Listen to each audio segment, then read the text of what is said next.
All right, we're back. This is the final stretch of this hour. We're visiting with Jeannie Burlsworth. SecureArkansas.com is their website, SecureArkansas.com. No spaces and no hyphens. Secure, all one word, SecureArkansas.com. Now, Jeannie, if somebody wants to do this, organize something in their area, do they need to be incorporated? Not necessarily, but what they would need to do is take 3 people, and that's you. We would need a chairman, a treasurer, and a secretary, and go down to the Ethics Commission. And, of course, we've got the Arkansas Ethics Commission that we have to go to, and then they have a guideline book on what we have to do. And you fill out those papers, open up a little bank account, and put it under, like a Secure Arkansas Ballot Question Committee, or in Missouri, like I said, it would be Continuing Committee. And then you do a report to the Ethics Commission once a month. And that's really how to get started, and everything else will stem off from there. Right now we're 3 different things, but they need to start slowly. And if they start, I really recommend starting with the initiative process and get a little group together to be some kind of a ballot question committee. And then you've got their attention. So the key is basically ahead of time, agree ahead of time. I remember Norm Davis, I think he had an organization in Kentucky called Take Back Kentucky. Yes, I've met him. Oh, you have? Okay, very good.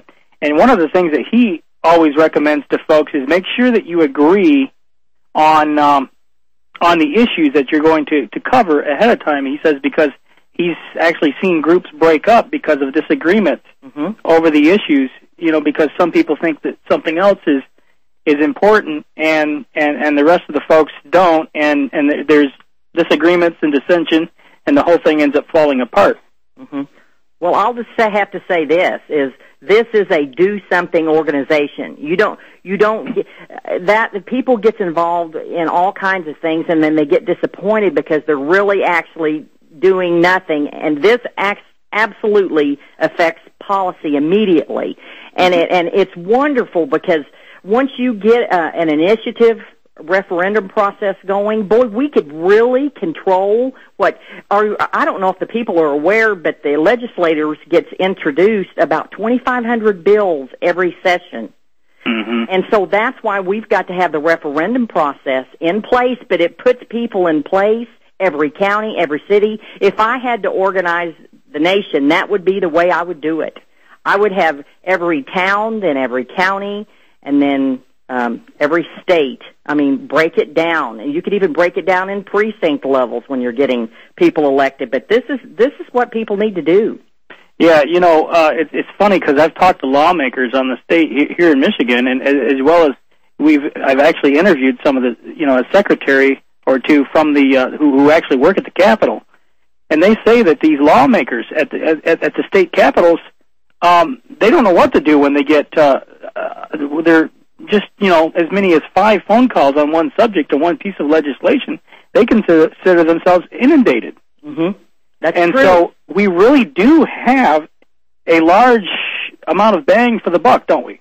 Well, let me tell you, our last session, even some of the most liberal said that we had one of the best email campaigns, and we had our logo, our Secure Arkansas logo, so it was always opened by the House and the Senate, and which we were fortunate. But you have to pick your battles, and you don't inundate with just stuff all the time. You have to have certain issues, start slowly, and we had the best talking points that could possibly be researched, for them to look at. Excellent. And we stopped a lot of stuff. We're just about out of our hour there, Jeannie, but I appreciate you being with us. Real quickly, besides the website, is there any other way people can get a hold of you? They're welcome to call my cell phone. I try to be accessible, so it's 501. Okay, what's that number? 501-250-6474. Okay, give it again. 501-250-6474. Okay, so thank you so much for being with us, folks. Bob Chapman's coming up in a moment. With recent